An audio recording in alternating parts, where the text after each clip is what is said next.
hard, die hard, yippee-ki-yay, motherfucker.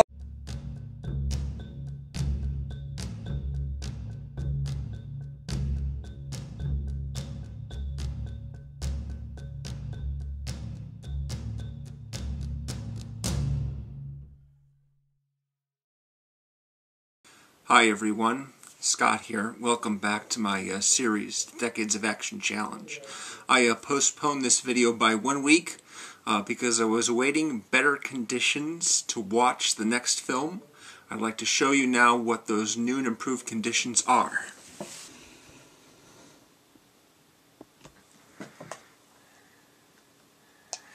That is the biggest TV I've ever owned. And I'm about to watch a really great movie on it.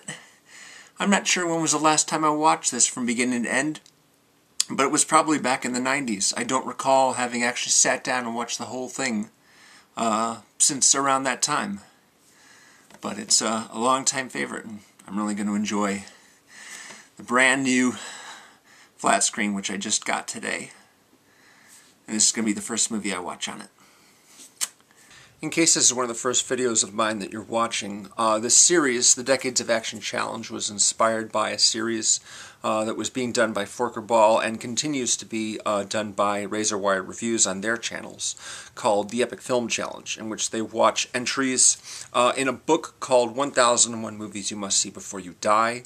I have taken on a much easier challenge, only 50 movies long, or thereabouts, that was created and is being created by Tom Brehan, who's a writer for a bunch of different websites. This particular series is being posted on avclub.com. It's called A History of Violence, in which he identifies and writes about the most important action movie of each year, starting with 1968, Bullet, 1968, and moving forward to the present.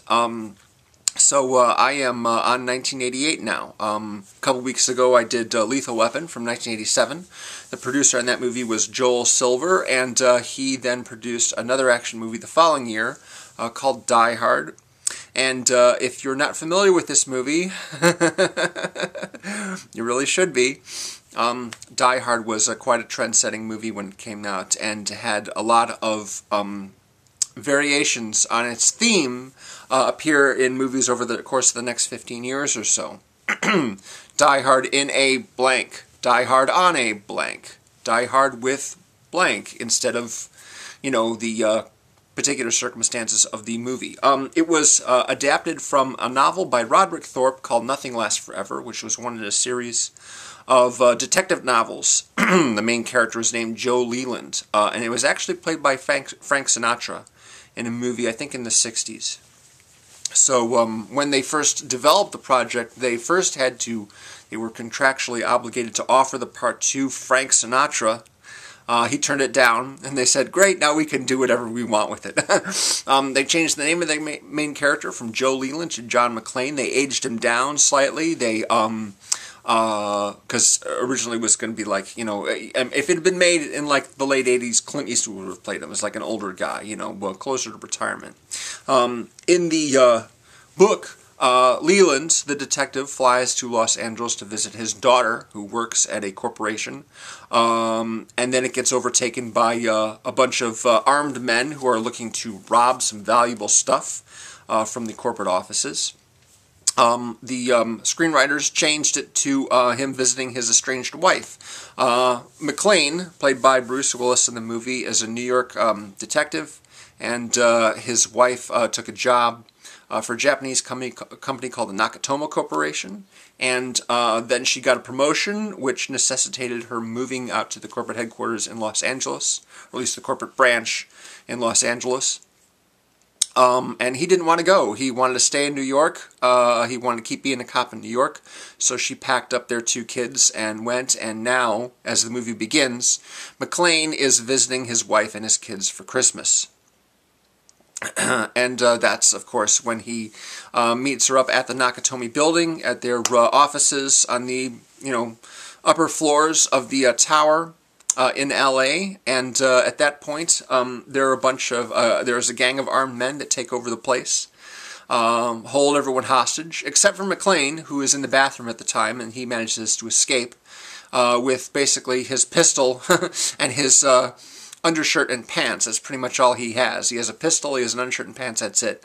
And his own ingenuity, of course. The movie was directed by John McTiernan. McTiernan, quite a stylish director. He made Predator with Joel Silver prior to this. Came out the year before. He went on to do The Hunt for Red October. He made the third Die Hard movie, which is called Die Hard with a Vengeance. Takes place back in New York City. And then his career sort of fell off, unfortunately. He did a really good movie with Pierce Brosnan and Rene Russo called The Thomas Crown Affair, which was a remake of a Steve McQueen film. McQueen and Faye Dunaway, I believe. And, but then after that, he did a remake of Rollerball and another film after that called Basic, and both of those movies were complete messes. And then he got into some legal problems, and he hasn't made a film since then. He's out of prison now. I guess it's a minimum security prison for some sort of wire fraud charges. Maybe he lied to the FBI, something like that. I'm not really familiar with the details of his legal troubles, but he's been out of circulation in Hollywood for quite a while. Recently, he directed a commercial for a video game involving a sniper taking out a bunch of guys in a bunker or some sort of safe house. And he might get back into making feature films, and I really hope he does, because he's quite stylish. So the film is, kind of a big sort of...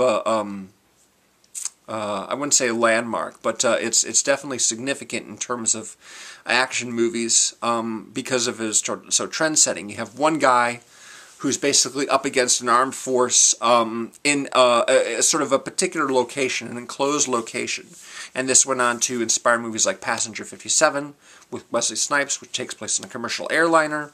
You've got Speed with Keanu Reeves, which takes place largely on a bus that no one can leave, because if they do, it'll blow up and it can't slow down or it'll blow up. Under Siege is kind of like this, a Steven Seagal movie in which he's basically trapped with a whole bunch of mercenaries on a battleship who are trying to offload the nuclear warheads so they can sell them, and he has to stop them pretty much on his own. So yeah, a lot of films that sort of took that sort of basic idea and said, this is Die Hard in a blank, this is Die Hard on a bus or a plane or a battleship or things like that. I think probably the strength of Die Hard really doesn't lie so much in its action. It's got good action in it, but it's really in the premise and in the script, which, if I were to watch this movie for the first time now, I'd probably say it lacks a little bit in character development, but, you know, seriously, you get as much character development as you really need in order to enjoy the story. There's little bits of information which are doled out very efficiently in the setup. You learn a lot more about McClane and his wife, and you learn more about the head of the armed men as the movie goes on. The head of the armed men, of course, is a guy named Hans Gruber, who's played by Alan Rickman. This was the first film he ever appeared in. Quite an amazing debut. Quite an amazing debut for an actor to play such a great character. And, you know, I was a little concerned that I really wouldn't enjoy, despite the fact that I'm watching this on probably the biggest screen that I've ever seen it on. Since I was 15 when the movie came out, I wasn't quite bold enough to go and see an R-rated movie like this in the theater, despite the fact that everyone else did. A close friend of mine at the time was talking about how just wild and crazy screenings were. I mean, not even the opening weekend, just regular screenings week after week. The theaters would be packed with people who were screaming and yelling at the screen and running up and down the aisles and all kinds of crazy stuff. There's a scene in the movie in which the villain, Gruber, played by Alan Rickman, has to impersonate an American hostage, basically. He runs into Bruce Willis all by himself, and he's set his gun down somewhere. He doesn't have it, so he can't shoot him, so he says, I'll pretend to be one of the hostages. And then McClane's like talking to him for a little bit, and then he says, listen, you know, I mean, there's a lot of bad guys around here. Why don't you take my gun so you can protect yourself? And everyone in the theater must have been going, don't do that! Don't give him your gun, for crying out loud. It's a really, really fun scene. And yeah, there's just so much to like about this movie. You've got Alexander Godunov, who plays Gruber's right-hand man. He's really great. He's very, very sort of intimidating. And on the other hand, you've got one of the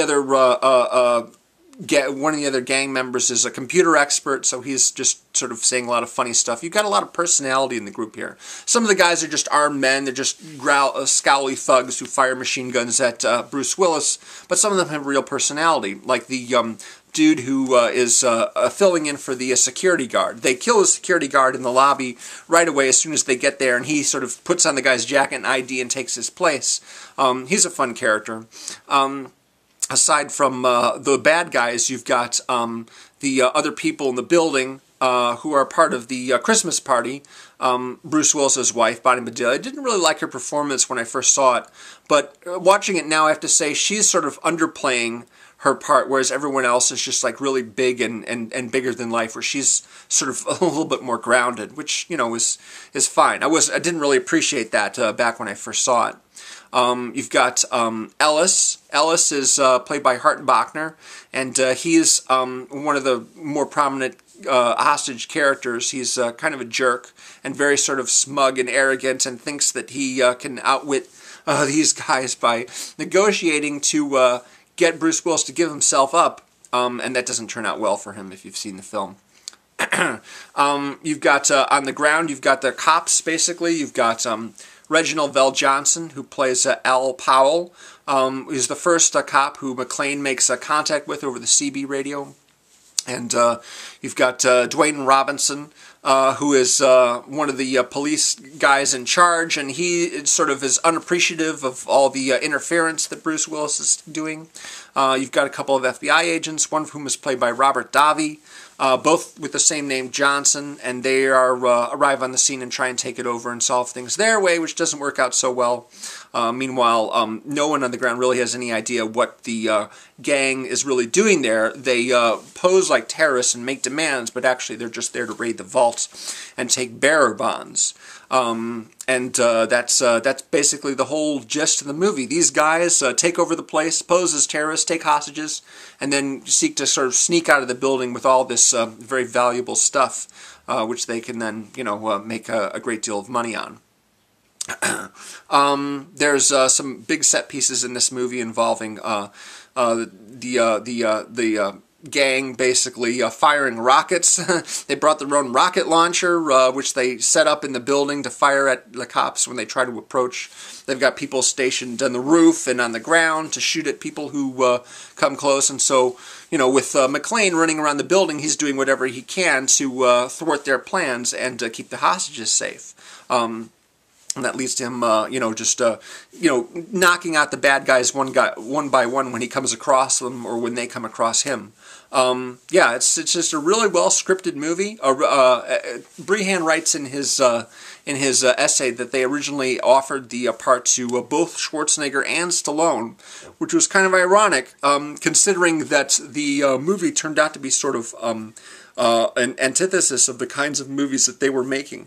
Brehan's whole point about Die Hard was that during the 80s you had this sort of popular action image where you have this guy with huge muscles and everything was unrealistic, whereas Die Hard sort of brought things back down to earth more or less by having just a regular Joe survive basically on his sharpshooting skill and on his wits and on his clever trying to figure out whatever he had on hand basically to thwart the situation is what he would use. The movie, of course, had a bunch of sequels, but none of them really compared with the first one. I like the second one, Die Hard 2, which was directed by Rennie Harlin. He went on to do Cliffhanger, and that one takes place at the Washington, D.C. airport. Not a lot stacks up to the original. They're great characters, and it's just a fun ride. You know, lots of great character moments. It's a terrific movie, and seeing it, you know, on a screen like this, kind of for the first time was a real pleasure. I was actually hoping to see things that I hadn't seen before, you know, since the image has been larger than at any other time that I've seen it. And I remember going back to when I first saw this movie, it was on a VHS, and so basically a little less than half of the movie was missing because it was just basically a square rather than the full widescreen format. And seeing it, you really appreciate McTiernan's style. The way he will frame shots, he will spread everything out over the course of the entire shot, and he'll do this thing often where the camera will like shift slightly to focus on something new, or whip around the room, and it's almost like a person reacting to hearing something, or someone walking into the room, or just diverting your attention one way or the other. It's like, turning your head. And but he employs the screen very well. One of the earliest shots in the movie is where McClane first meets Holly's boss, his wife's boss, and Ellis in an office, and the shot is framed with McClane on this side and Joe Takagi and Ellis on this side. And when his wife walks in the room over there, the camera just shifts slightly so that she's in the shot, like someone just turning their head to see her there. It's really great. I really like his style a lot. Did that a lot in Hunt for Red October as well. Some sort of similar shots, and just his whole visual style is really great, and I'm really looking forward to seeing more films, feature films, if he does make them, which I hope that he does at some point. The DP on this movie was Jan de Bont. Jan de Bont also shot Hunt for Red October, and he shot Basic Instinct for Paul Verhoeven, and then of course he went on to be a director himself. He directed Speed with Keanu Reeves and Twister with Bill Paxton and Helen Hunt, the tornado movie. And then he made a few more movies which weren't nearly as good. Yeah, Michael Kamen did the score for this movie, and it's got some interesting parallels I noticed with Back to the Future. If you remember, Back to the Future has these little bits earlier on where it goes diddly-doo, diddly-doo. It's sort of like almost like bells chiming. And in his score for this movie, he's got Michael Kamen had something similar going on. Not the same composer. Alan Silvestri did the score for Back to the Future. But Kamen also has sort of like this little bit which sounds like jingle bells. This movie takes place at Christmas time, and it's almost a little shocking to remember that Shane Black didn't write it. Shane Black wrote a bunch of action movies that take place at or around Christmas time. Lethal Weapon, the first one, Last Boy Scout, Long Kiss Goodnight, Kiss Kiss Bang Bang. Even Iron Man 3 takes place around Christmas time. He wrote the scripts for all those movies, directed a couple of them. And here's a movie that he didn't write, an action movie that takes place at Christmas, which is really odd. But, yeah, I think that the Christmas setting might have been part of the book, but I don't remember. I did actually read the book a long time ago, yeah, it didn't stick in my memory whether or not it's Christmas or not in the film. So what can I say about this movie other that hasn't already been said? The thing about the widescreen, obviously, I was there were shots when I first saw this movie letterboxed on a laser disc, which I didn't even recognize because there was so much more in the frame than I had seen previously. So looking at this movie now on the big screen, I could see a lot more detail, for sure.